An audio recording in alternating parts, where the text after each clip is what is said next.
Bismillahirrahmanirrahim. Assalamualaikum warahmatullahi wabarakatuh. Waalaikumsalam. Salam kedaulatan rakyat. Salam.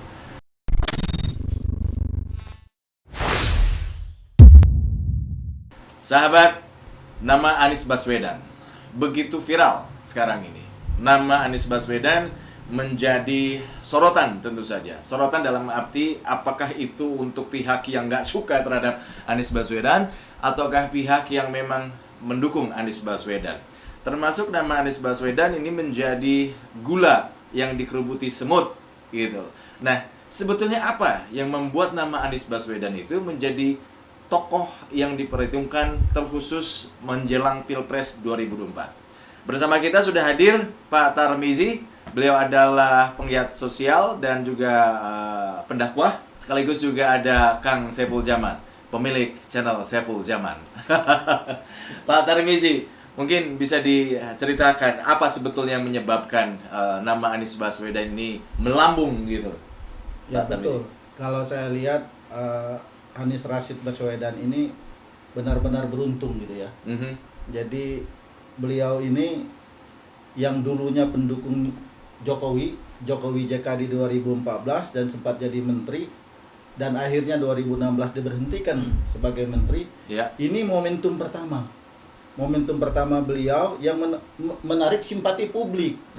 Semua orang tahu kalau Anies itu adalah think tanknya Jokowi JK, jubirnya Jokowi JK, konseptornya Jokowi JK.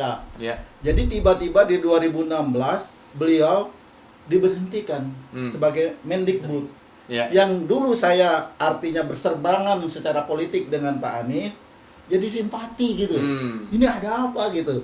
Pak, kan kita paham betul karena kita mengamati walaupun kita pendukung Prabowo Hatta gitu ya. Pendukung Prabowo Hatta, kita melihat posisi Pak Anies seperti ini nggak tega gitu ya. Kita tahu itu siapa Pak Anies. Ini momentum pertama. Jadi waktu itu langsung publik bersimpati sama Pak Anies.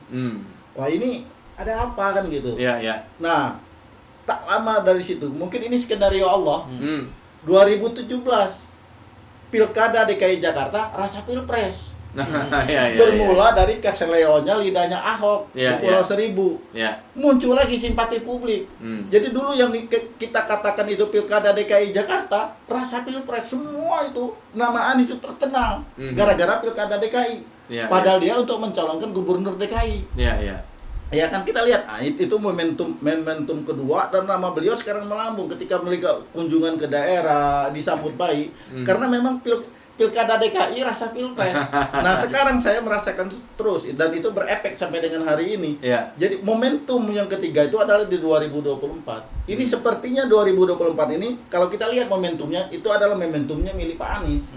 Jadi bukan kita kita secara real sekarang siapa yang elektabilitasnya naik.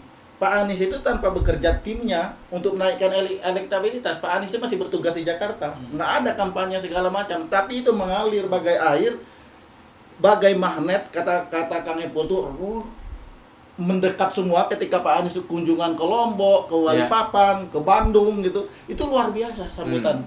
Orang ingat Pak Anies. Ingatnya apa? Di Pilkada 2017 rasa Pilpres. Ya. Kang Epul, kalau dilihat tadi dari penjelasan Pak Tarmizi, momen-momen ini, momentum-momentum tadi yang diceritakan itu, apakah dimanfaatkan dengan sangat cermat dan baik oleh Pak Anies Baswedan? Ya, saya kira itu hal yang wajar dilakukan oleh Pak Anies. Tapi kalau ditarik mundur jauh lebih ke belakang lagi, sebetulnya bahkan ketika Pak Anies tidak menjabat di pemerintahan pun, beliau sudah berkarya. Kita tahu ada kegiatan urun tangan. Dia mengumpulkan para praktisi pekerjaan apapun itu, ada yang direktur bank, ada yang pegawai swasta, ada yang ini segala macam, itu ditarik, diajak oleh Pak Anies untuk turun ke daerah-daerah mengajarkan tentang Gerakan Indonesia Mengajar. Gerakan Indonesia Mengajar ya. Masuk sekolah-sekolah, pelosok-pelosok, orang-orang yang kemudian anak-anak SD dipertemukan dengan orang bankir, dengan seorang pejabat gitu yang selama hidupnya barangkali kalau di daerah itu tidak pernah ketemu pejabat gitu.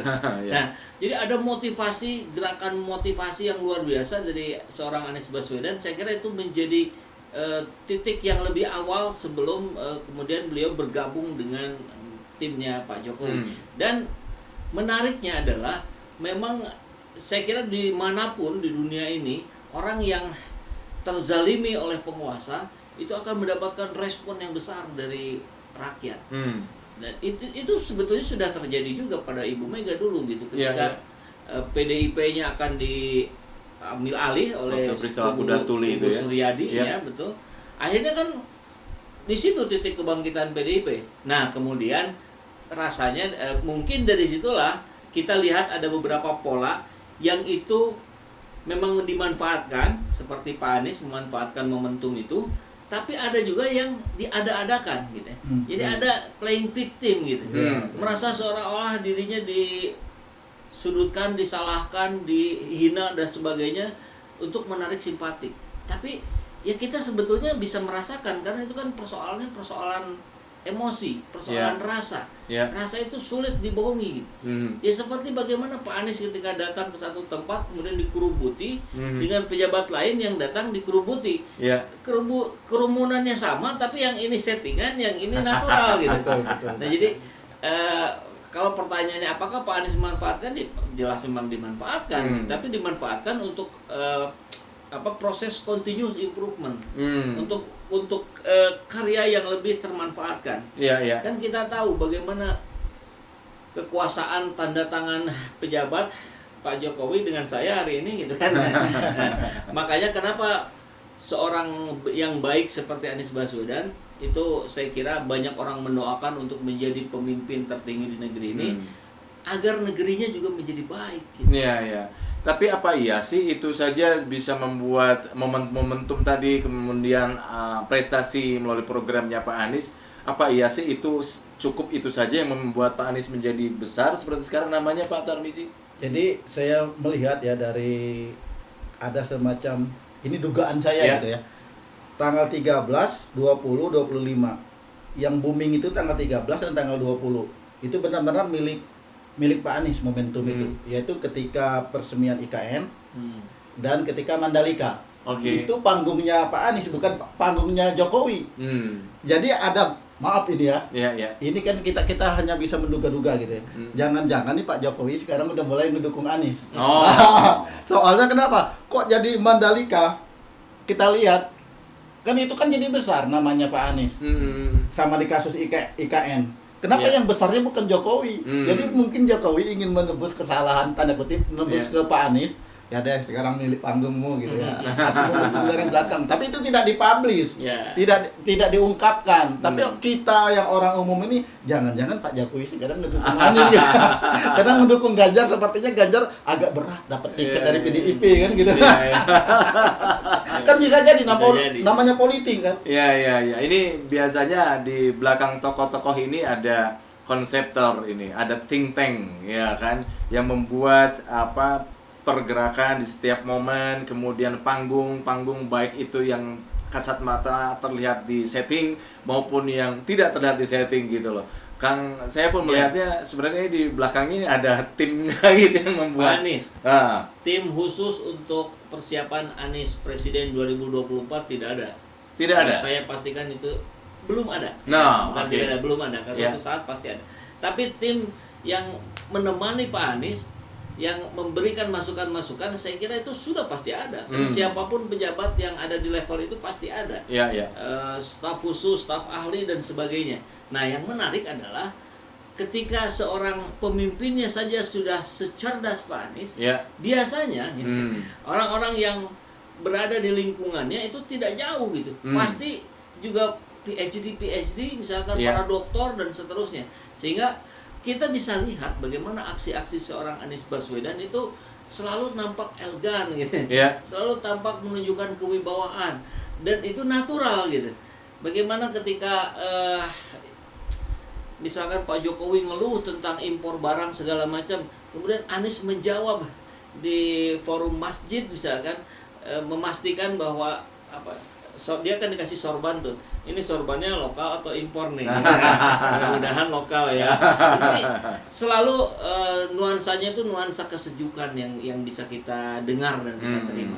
Maka tentu sekali lagi saya ingin memastikan dugaan saya secara pribadi tim Anies ini ada cukup banyak, saya kira lebih dari 2 orang, dan dia orang-orang hebat yang bisa menjaga Anies tetap dalam koridornya sampai Ya, saat ya. ini. Ini menarik ini ketika kita berada di peers atau lingkungan yang sama dengan kita, satu frekuensi, itu biasanya akan saling menguatkan, ya kan?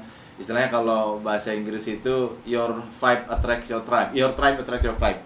Nah, ini menjadi menarik gitu. Ketika seorang pemimpin atau calon pemimpin, kecerdasan itu akan terlihat.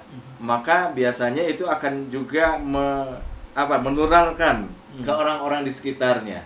Ketika kita bicara soal sosok ini, Pak Tarmizi, publik sepertinya perlu juga tanpa membedakan satu dengan yang lainnya. Sebetulnya kecerdasan Anies Baswedan ini dinilai di lingkungan sekitarnya itu seperti apa? Ya, kecerdasan politik Pak Anies itu di atas rata-rata. Saya melihat sendiri ya, membaca baik dari berita, baca juga dari Instagram, ya, media sosial. Memang beliau itu punya kecerdasan yang luar biasa yang tidak diperhitungkan orang. Sebenarnya kita ambil contoh sederhana saja, Mandalika dan IKN. Sebenarnya itu bisa jadi panggung Ganjar. Toh di Mandalika, Mandalika katanya Ganjar juga ada, tapi tidak dimunculkan. Tapi di IKN Ganjar datang, Anies datang, Ridwan Kamil datang.